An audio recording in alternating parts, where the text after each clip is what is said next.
வணக்கம் மக்களே. இன்றைக்கி பார்த்துக்கிட்டிங்கன்னா ஐபிஎல் 2026 ஃபஸ்ட் மேட்ச் வந்து கம்ப்ளீட் ஆகிருக்குங்க. இந்த மேட்ச்சில் பார்த்துக்கிட்டிங்கன்னா ஆர்சிபி விசஸ் எஸ்ஆர்ஹெச் தான் ரெண்டு பேருமே காம்படிட் பண்ணியிருந்தாங்க. ஸோ இந்த வீடியோவில் நம்ம ஆர்சிபி விசஸ் எஸ்ஆர்ஹெச்சோடைய ஹைலைட்ஸ் தான் பார்க்க போகிறோம். நாங்கள் இந்த ஐபிஎல் 2026க்கான எல்லா மேட்சோடைய ஹைலைட்ஸும் எங்களுடைய சேனலில் கவர் பண்ணுறதா ஒரு ஐடியாவில் இருக்கோம். இந்த ஹைலைட்ஸில் நீங்கள் என்னென்ன கவர் பண்ணுவோன்னா, ரெண்டு டீமுடைய கீ பிளேயர்ஸ் யார் அதிக ரன் ஸ்கோர் பண்ணியிருந்தாங்க, போலிங் ஃபிகர்ஸு, இதை பற்றி தான் நம்ம பார்க்க போகிறோம். யாரால் இந்த மேட்ச் வின் பண்ணிச்சு மற்றும் யாரால் இந்த மேட்ச் லூஸ் ஆச்சு, இதை பற்றி தான் ஃபுல் வீடியோவில் நம்ம கவர் பண்ண போகிறோம். ஸோ இன்றைக்கான மேட்ச் பார்த்துக்கிட்டிங்கன்னா பெங்களூரில் நடந்திருந்தது. இதில் ஆர்சிபி வந்து டாஸ் வின் பண்ணி சேசிங் எடுத்திருந்தாங்க. ஸோ அதனால் எஸ்ஆர்ஹெச் சைட்லேருந்து பார்த்துக்கிட்டிங்கன்னா உங்களுக்கு டிராவிஸ் ஹெட் மற்றும் அபிஷேக் சர்மா ஓப்பனிங் ஆர்டரில் இறங்கி ரெண்டு பேருமே உங்களுக்கு இயர்லி விக்கெட்டு, ரெண்டு பேருமே ஜாக்கப் டெஃபி கிட்ட தான் விக்கெட்டு இழந்திருந்தாங்க. ஸோ ஆர்சிபி சைட்லேருந்து பவுலிங் யூனிட்டில் உங்களுக்கு கிட்டத்தட்ட ஹேசில் வுட் இல்லாத ஒரு மிகப்பெரிய ட்ராபேக்காக இருக்குன்ற மாதிரி நம்ம நினச்சிட்டு இருந்தோம். பட் ஆனால் ஜாக்கப் டெஃபி இன்னைக்கு பவுலிங்கில் சூப்பராக பர்ஃபார்ம் பண்ணியிருந்தார்.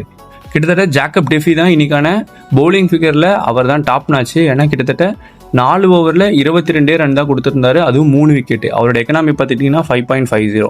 ஸோ இன்னைக்கான பவுலிங் ஃபிகரில் டாப் நாச் வந்து ஜாக்கப் டெஃபி தான். எஸ்ஆர்ஹெச் வந்து பார்த்துட்டிங்கன்னா 20 ஓவரில் 201 ரன் ஸ்கோர் பண்ணியிருந்தாங்க. இந்த 20 ஓவரில் 201 ரன் ஸ்கோர் பண்ணுறதுக்கான காரணம் யாருன்னு பார்த்திங்கன்னா இஷான் கிஷன் தான். ஸோ எஸ்ஆர்ஹெச் சைடில் இருந்து உங்களுக்கு ரெண்டே பேட்ஸ்மேன் தான் இன்னைக்கு டாப் நாச்சு, அதுவும் Ishan Kishan and then Ankit Varma. So இந்த இஷான் கிஷன் பார்த்துக்கிட்டிங்கன்னா 38 பாலில் 80 ரன் ஸ்கோர் பண்ணியிருந்தார். இதில் 4 மட்டும் 8, 6 வந்து 5, கிட்டத்தட்ட ஒரு 210 ஸ்ட்ரைக் ரேட்டில் இன்னைக்கான டேவை கம்ப்ளீட் பண்ணியிருந்தார். இதில் அன்கிட் வர்மா பார்த்துக்கிட்டிங்கன்னா 18 பாலில் 43 ரன் அடிச்சிருந்தாரு. அவரும் பார்த்துக்கிட்டிங்கன்னா 3 4, 6 வந்து 4 6 அடிச்சிருந்தார். இவருடைய ஸ்ட்ரைக் ரேட்னு பார்த்திங்கன்னா கிட்டத்தட்ட 238 ஸ்ட்ரைக் ரேட்டில் இன்னைக்கு கம்ப்ளீட் பண்ணியிருந்தார். இவங்க ரெண்டு பேர் தான் கிட்டத்தட்ட இந்த டீமோடைய ஸ்கோரை 200+ வரதுக்கான முக்கியமான காரணம். ஸோ ஆர்சிபி சைடில் பார்த்துக்கிட்டிங்கன்னா உங்களுக்கு ஃபில் சால்ட்டும் Virat Kohli opening இறந்துருந்தாங்க. So fill சால்ட்டோடைய performance வந்து பார்த்துக்கிட்டிங்கன்னா ஃபீல்டிங் வைஸில் சூப்பரு. பட் ஆனால் ஆஸ் யூஷுவல் பேட்டிங் அவர் வந்து அந்த அளவுக்கு ஃபார்மில் இல்லை. அவர் வெறும் 8 ரன்னுக்கு வந்து அவுட் ஆகிட்டார். இன்றைக்கி பார்த்துக்கிட்டிங்கன்னா விராட் கோலியும் படிக்கல்லும் தான் இன்னைக்கான வின்னிங்க்கு சூப்பரான காரணம். ஏன்னா விராட் கோலி கிட்டத்தட்ட 38 பாலில் 69 ரன் அடிச்சிருந்தார். 4 மட்டும் 5, 6 வந்து 5. அவருடைய ஸ்ட்ரைக் ரேட் பார்த்துக்கிட்டிங்கன்னா 181. ஸோ படிக்கல் பார்த்துக்கிட்டிங்கன்னா லாஸ்ட் சீசனுடைய ஃபார்மை அப்படியே கண்டினியூ பண்ணியிருக்காரு. 26 பாலில் 61 ரன் அவர் அடிச்சிருந்தார். 4 வந்து 7, 6 வந்து 4. அவரோட ஸ்ட்ரைக் ரேட்டும் பார்த்துக்கிட்டிங்கன்னா 234 ஸ்ட்ரைக் ரேட்டு. அதுக்கப்புறம் பார்த்துக்கிட்டிங்கன்னா பட்டிதாரும் பார்த்துக்கிட்டிங்கன்னா கிட்டத்தட்ட 12 பாலில் 31 ரன்னு, 3 6, 2 4, கிட்டத்தட்ட 258.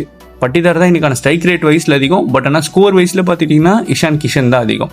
ஸோ லாஸ்ட்டாக பார்த்தீங்கன்னா டிம் டேவிடு அவர் 10 பாலில் 16 ரன்னு. ஸோ கிட்டத்தட்ட ஆர்சிபி வந்து 15.4 ஓவரில் 201 ரன்னை ஈஸியாக சேஸ் பண்ணிட்டாங்க. பவுலிங் யூனிட் பார்த்துட்டிங்கன்னா இன்றைக்கி எஸ்ஆர்ஹெச் சைட்லேருந்து ரொம்ப புவரான யூனிட் தான். ஏன்னா கிட்டத்தட்ட எல்லாருமே பார்த்துக்கிட்டிங்கன்னா அவங்களுடைய ஸ்ட்ரைக் ரேட் வந்து எக்கனாமியுமே பார்த்துக்கிட்டிங்கன்னா ரொம்ப அதிகமாக தான் வச்சுருக்காங்க. அவங்களோட எக்கனாமி கிட்டத்தட்ட எல்லாருமே 10க்கு மேலே தான் இருக்குது. இசன் மலிங்கா வந்து கிட்டத்தட்ட 17 எக்கனாமி கொடுத்துட்டாரு. ஸோ இன்றைக்கி தோக்கிறதுக்கான முக்கியமான காரணம் எஸ்ஆர்ஹெச் யாருன்னு பார்த்துக்கிட்டிங்கன்னா அவங்களுடைய பவுலிங் யூனிட் தாங்க. அது மட்டும் இல்லாமல் இயர்லி விக்கெட்ஸ். ஸோ இது ரெண்டும் தான் அவங்களுக்கான தோல்விக்கான காரணம். ஆர்சிபி சைடில் பார்த்துக்கிட்டிங்கன்னா ஓப்பனிங் தான். அவங்களுடைய ஓப்பனிங் விராட் கோலி படிக்கலுடைய ஓப்பனிங் வந்து சூப்பர் டாப் நாச்சு. அது மட்டும் இல்லாமல் அவங்களுடைய பவுலிங் யூனிட்டை பார்த்துக்கிட்டிங்கன்னா செம ஸ்ட்ராங்காக இருக்குது.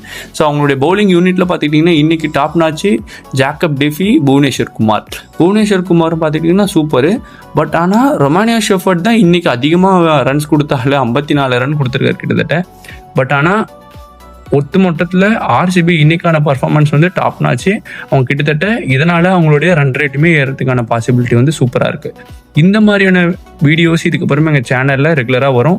இந்த மாதிரியான வீடியோஸ் உங்களுக்கு பிடிச்சிருந்ததுன்னா எங்களோட சேனல் சப்ஸ்கிரைப் பண்ணி வச்சுக்கோங்க. தேங்க்யூ.